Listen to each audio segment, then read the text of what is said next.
ভারতকে নিয়ে আবার নতুন সমস্যা উদ্ভূত হলো, আর সেই সমস্যার পরিস্থিতি বা জায়গা তৈরি করলো আবার বাংলাদেশ।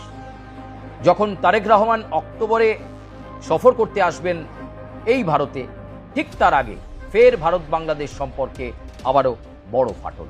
তবে এর পেছনে রাজনৈতিক বিশ্লেষকরা মনে করছেন একটা বড় চক্রান্ত কাজ করছে এবং অবশ্যই রাজনৈতিক উদ্দেশ্যেই বাংলাদেশ কার্যত ভারতের উপর একটা চাপ তৈরি করা। अस्सलाम वालेकुम दोस्तों, कैसे हैं आप? ठीक है, खैरियत से हैं? बहुत बड़ी खबर है जो आपके साथ शेयर करनी है कि देखें, बांग्लादेश ने हिंदुस्तान को बड़ा झटका दे दिया है और हिंदुस्तान में इस वक्त कयामत बरपा है। देखें, लेने के देने पड़ गए हैं, धोखा करने जा रहे थे।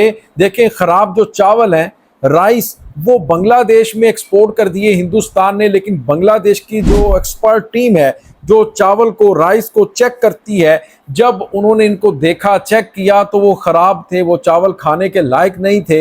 इसको बांग्लादेश की हुकूमत ने कहा कि हम इसको नहीं रखेंगे, वापस करेंगे हिंदुस्तान को। फिर बांग्लादेश ने 11,000 टन, 11,000 जो टन चावल हैं जो इंडिया से इंपोर्ट करे थे बांग्लादेश की हुकूमत ने, अब बांग्लादेश की हुकूमत ने फैसला किया कि ये जो चिटागोंग शिपमेंट है उसके जरिए ही, यानी चिटागोंग पोर्ट के में आए थे ये चावल इंडिया से, इंडिया की पोर्ट के जरिए बाय शिप, तो ये जनाब अब हम वापस भेजेंगे हिंदुस्तान में, क्योंकि इनकी जो क्वालिटी है वो बहुत लो स्टैंडर्ड है, ये खाने के लायक नहीं है। अब आप देखें कि जो वेस्ट बंगाल इंडियन मीडिया है वो दोस्तों इसको रंग दे रहा है कि देखें, ये जो शेख हसीना को जो इजाज़त मिली थी हिंदुस्तान में, एक प्रेस कॉन्फ्रेंस की उसने, वो उसको बहुत सारे लोगों ने देखा, वो बांग्लादेश के ख़िलाफ़ थी, इंडिया की धरती उसने यूज़ की, जिस पर बांग्लादेश ने गुस्सा दिखाया है, बांग्लादेश ने रिएक्ट किया है, बांग्लादेश ने अब पूरा जवाब दिया है, नाराज़गी का इजहार किया एक किस्म से हिंदुस्तान के साथ, जिसकी वजह से ये जो राइस है वो वापस कर दिए गए हैं। नहीं भाई, ऐसी बात नहीं लग रही मुझे तो, लेकिन दोस्तों आपका क्या कहना है वो आपने कमेंट सेक्शन में, कमेंट बॉक्स में बताना है। जाएं जल्दी से लिखें क्या वजह हो सकती है।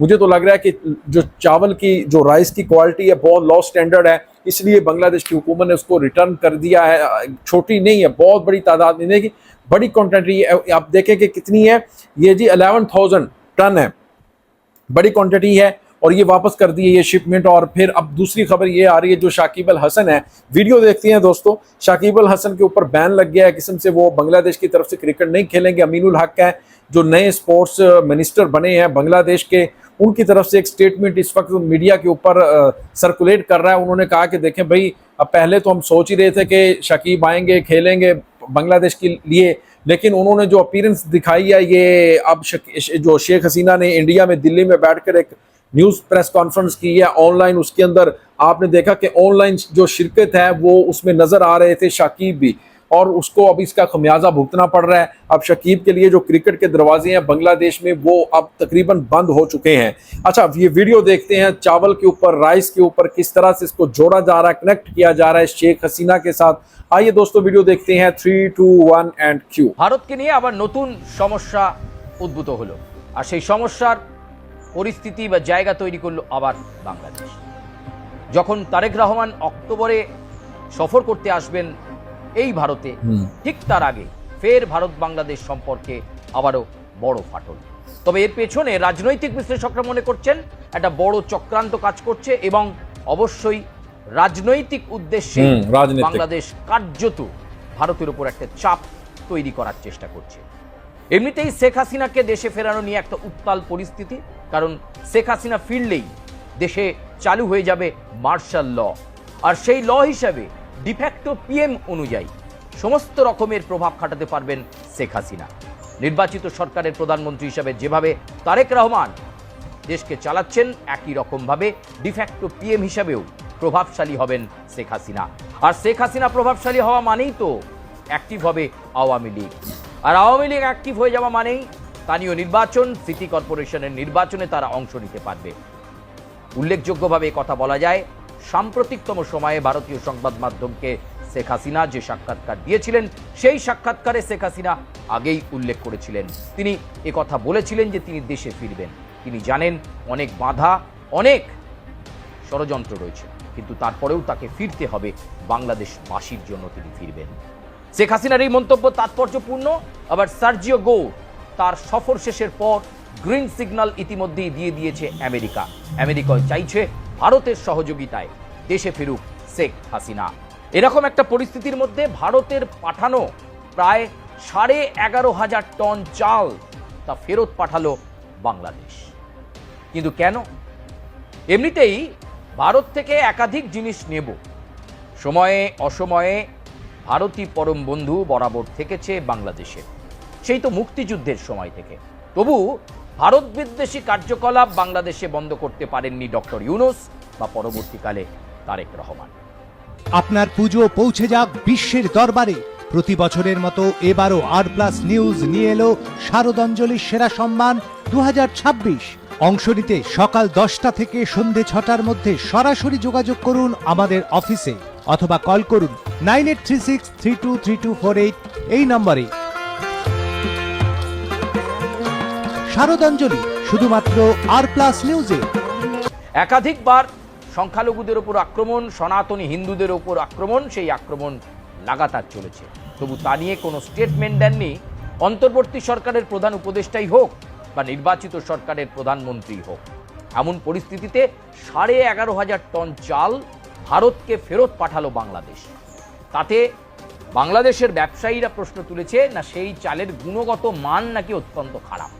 ভারতের পাঠানো এই চাল খাওয়ার উপযোগ্যই নয়, সে কারণে 11,500 টন চাল ভারতকে ফেরত পাঠালো बांग्लादेश।